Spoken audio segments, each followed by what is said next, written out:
Bonjour à tous, bienvenue pour la lecture de la classe de Srimad Bhagavatam. Nous allons reprendre la lecture du deuxième chant, chapitre 4, verset 6. Om Namo Bhagavate Vasudevaya.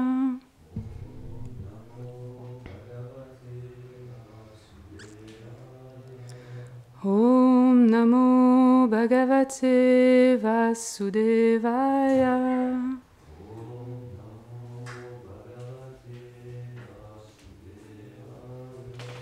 Om Namo Bhagavate Vasudevaya.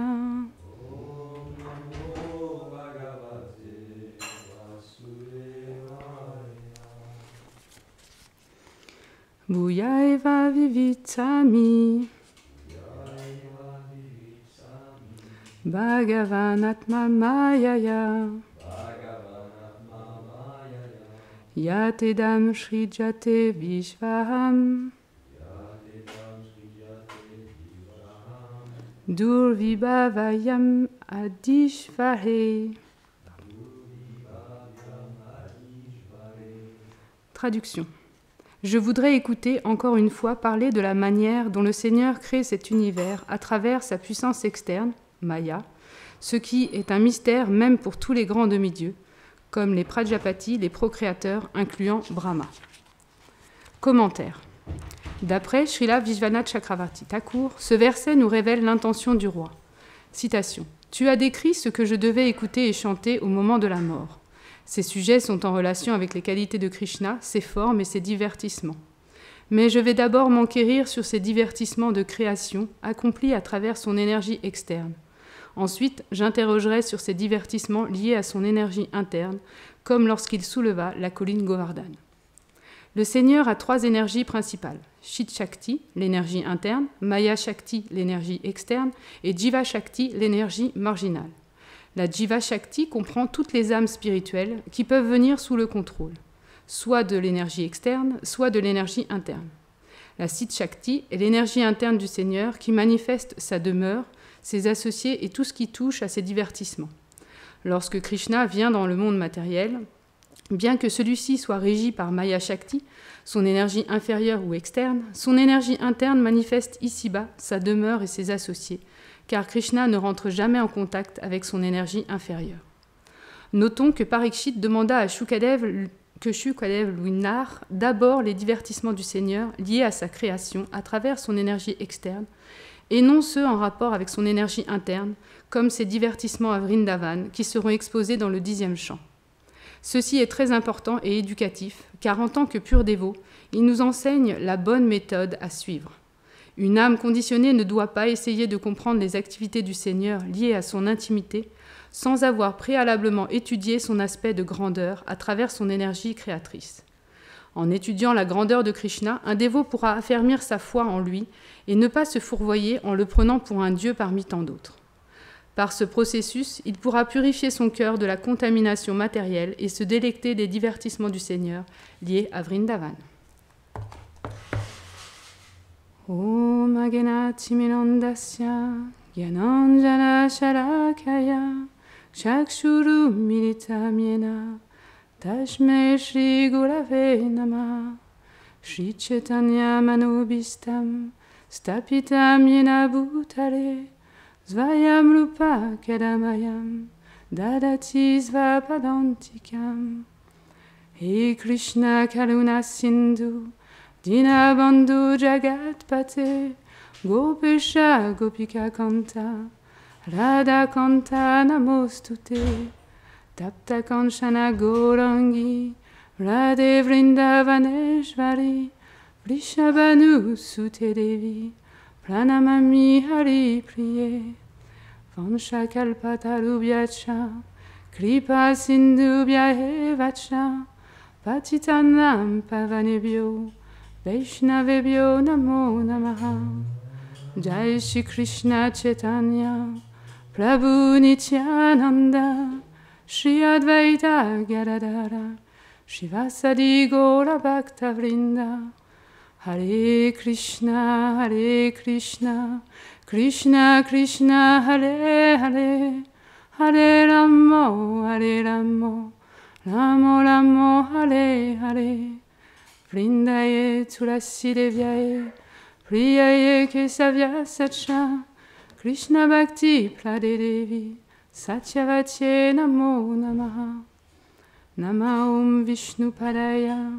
Krishna prestaya bhutale. Srimate Bhaktivedanta Swaminiti Namine Namaste Sarasvate Deve Gauravani Prachaline Nirvishesha Sunyavadi Pasyatya Desatarine. Je vais relire la traduction du verset. Je voudrais écouter encore une fois parler de la manière dont le Seigneur crée cet univers à travers sa puissance externe, Maya, ce qui est un mystère même pour tous les grands demi-dieux, comme les Prajapati, les procréateurs, incluant Brahma. En lisant La teneur est portée, ce qui m'a vraiment frappé, c'est quand, à la fin du commentaire, on explique que c'est important de voir comment Parikshit Maharaj montre l'exemple, c'est-à-dire qu'il s'enquiert d'abord de comment le Seigneur a créé cet univers, comment il crée le monde, les univers, et non pas, comme la plupart des gens voudraient, directement aller au 10e chant et voir les divertissements intimes du Seigneur.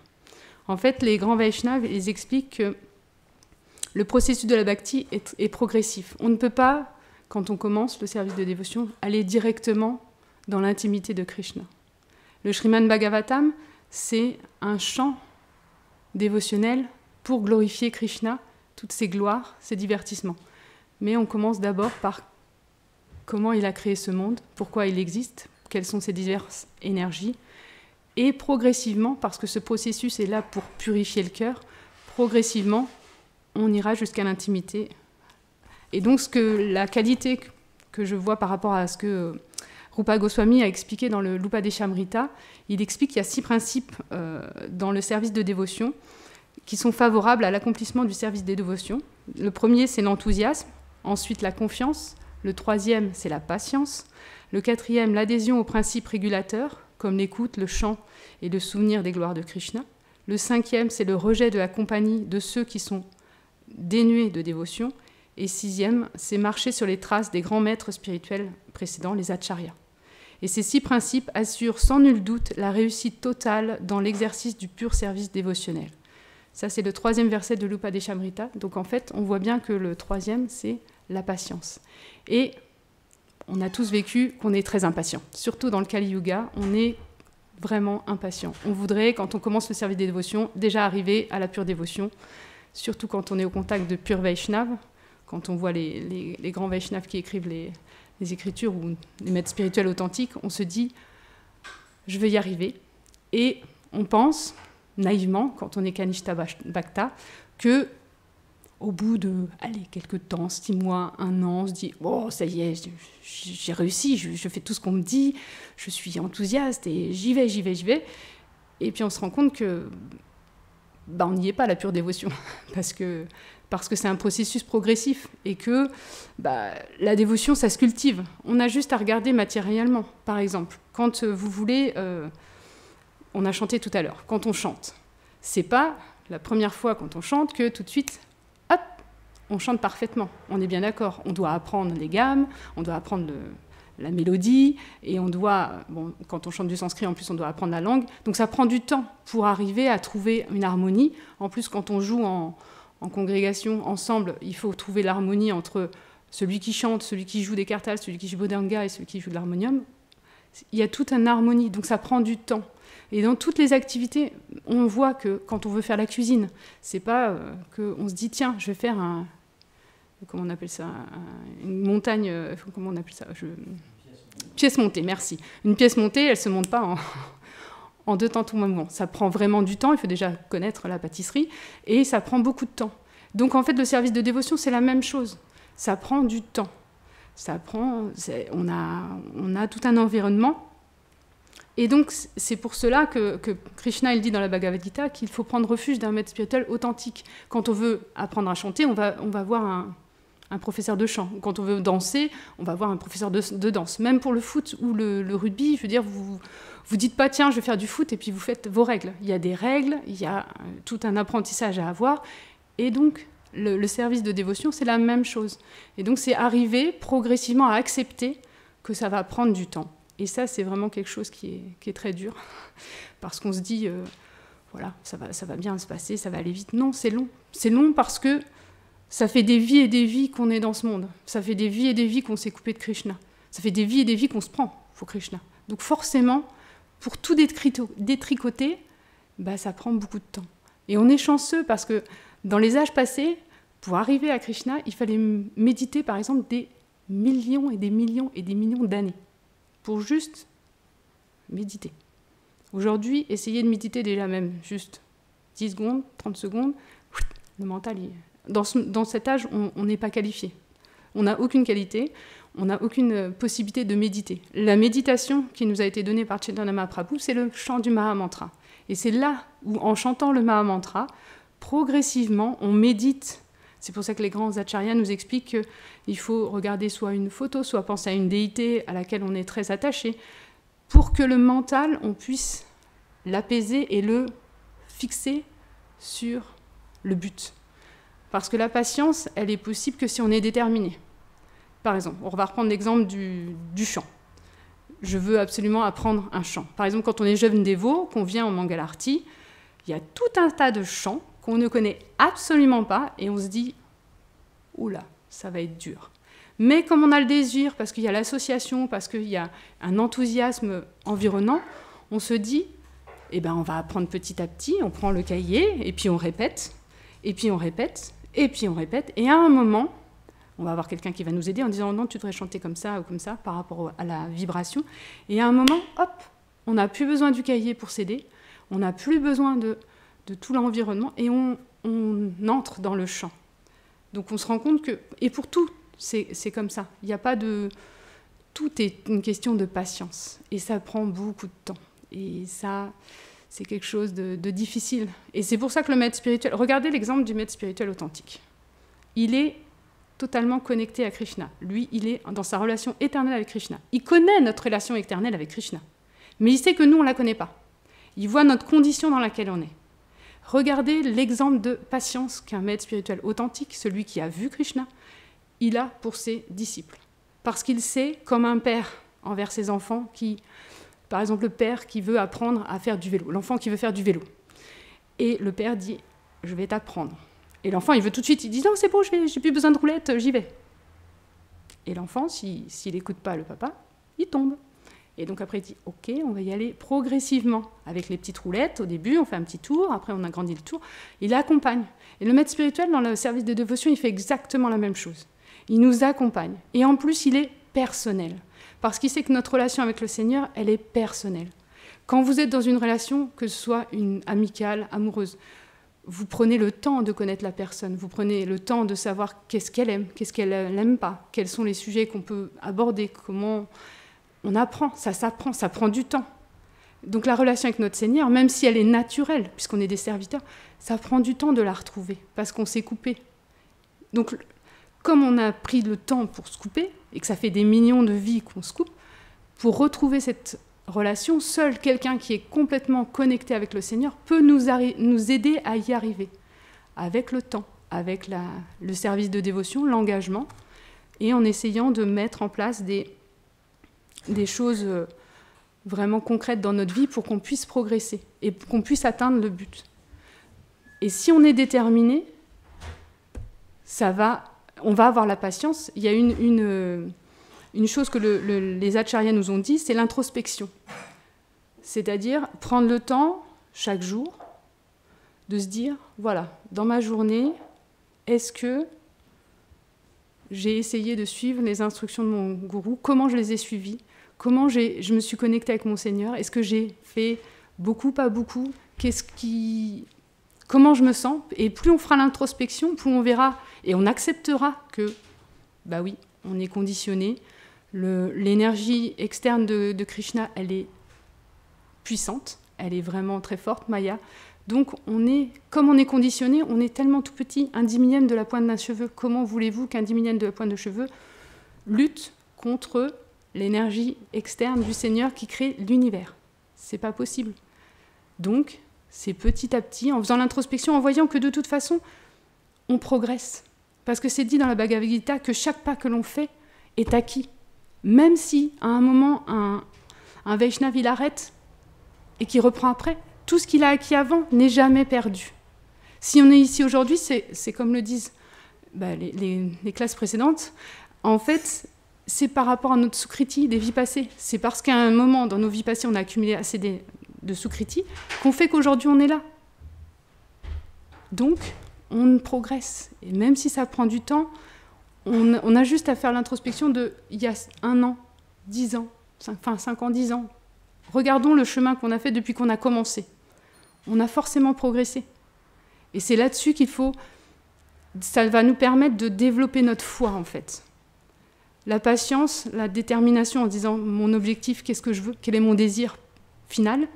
Et si on prend le bon refuge, si on est patient, si on fait l'introspection, si on essaye de faire de notre mieux parce qu'on est conditionné et parce que Maya est forte, progressivement, si on reste sous le refuge des Vaishnavas et du maître spirituel authentique, on est protégé. Et on va progresser. Et que, à un moment, Krishna, il voit tous les efforts qu'on fait. Il sait à quel point on est déchu. Mais il est venu sous la forme du Saint-Nom. Il est venu nous apporter cette miséricorde. Donc il faut qu'on chérisse cette miséricorde dans notre cœur.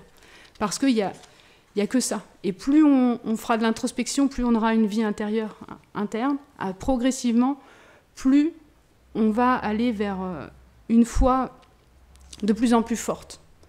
Parce que c'est la foi qui va nous guider. Parce qu'on verra, on expérimentera qu'à un moment, oh, j'ai fait un progrès.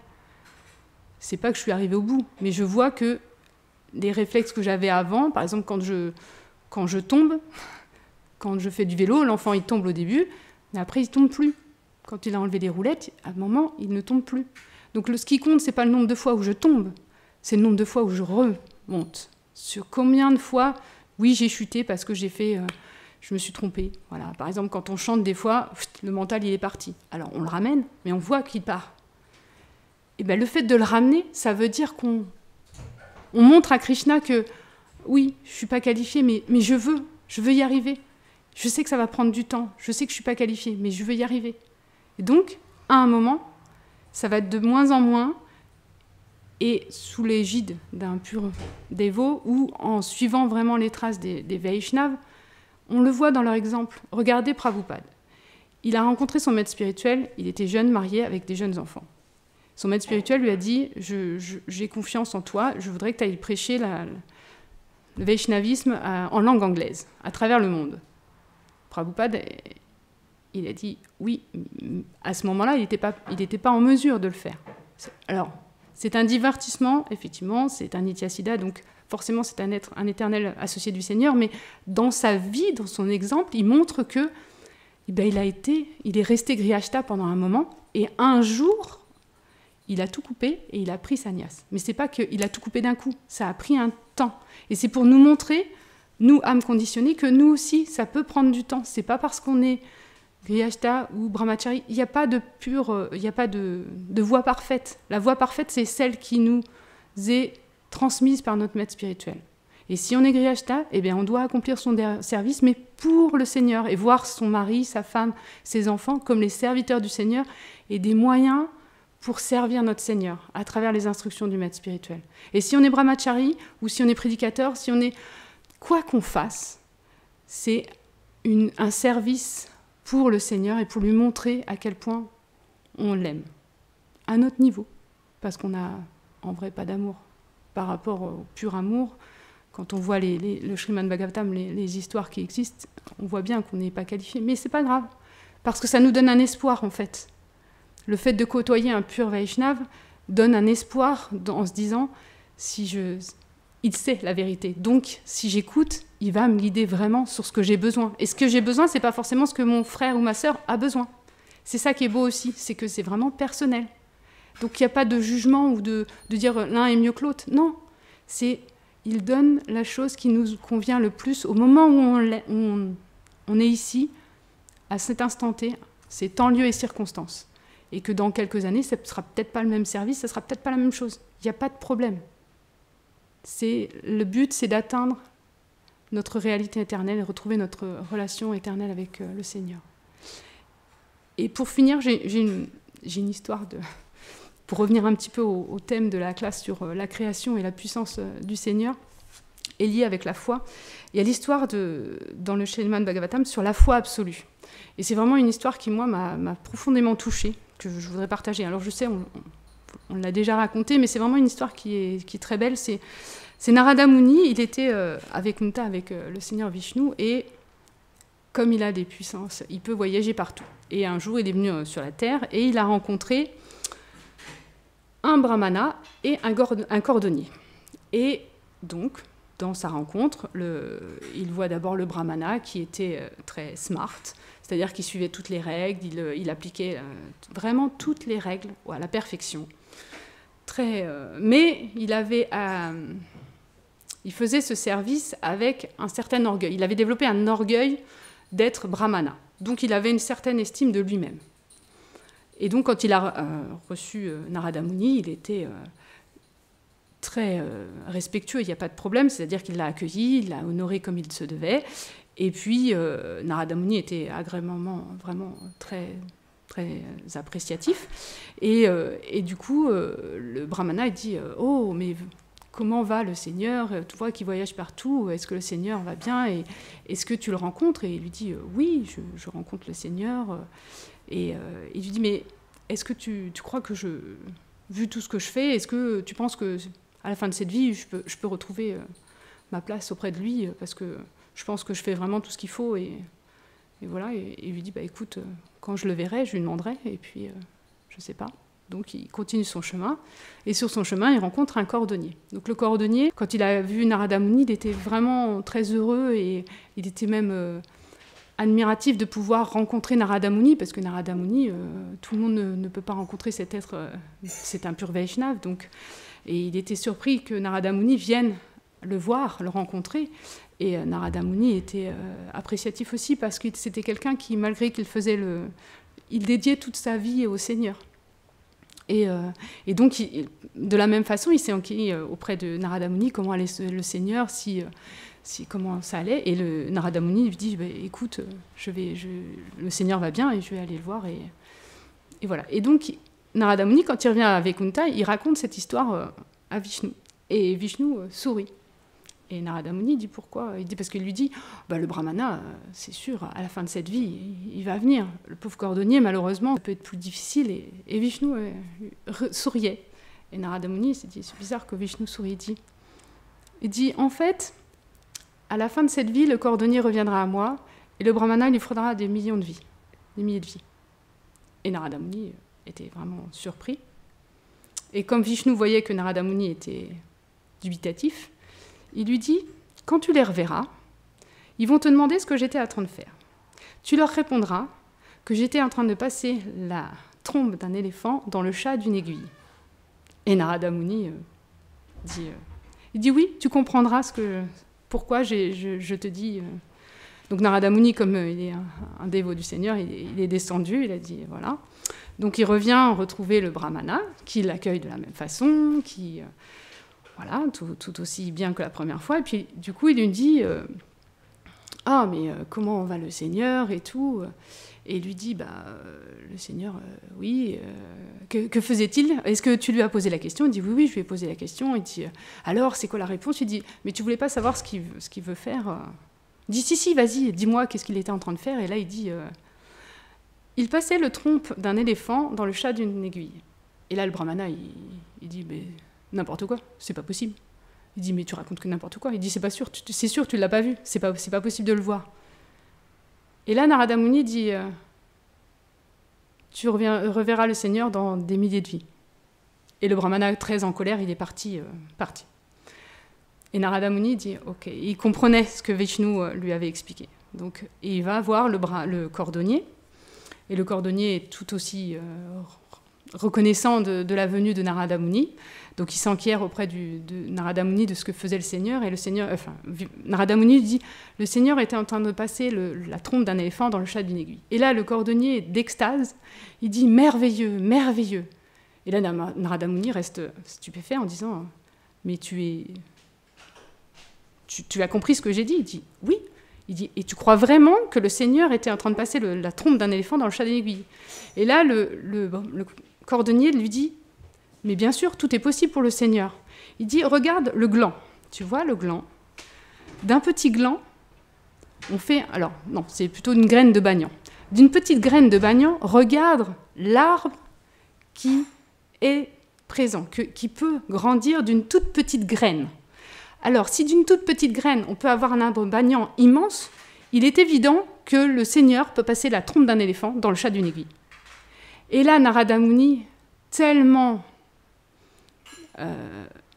émerveillé, vraiment conscient de la foi absolue de ce cordonnier en les capacités, en la grandeur du Seigneur, que tout est possible pour lui, il a compris et lui a dit « À la fin de cette vie, tu reviendras au Seigneur. » Et le cordonnier, ils ont dansé après d'extase, vraiment, les gloires du Seigneur. Et en fait, Narada Muni a compris à quel point c'est pas l'habit qui fait le moine, c'est ce qu'on a dans le cœur qui fait.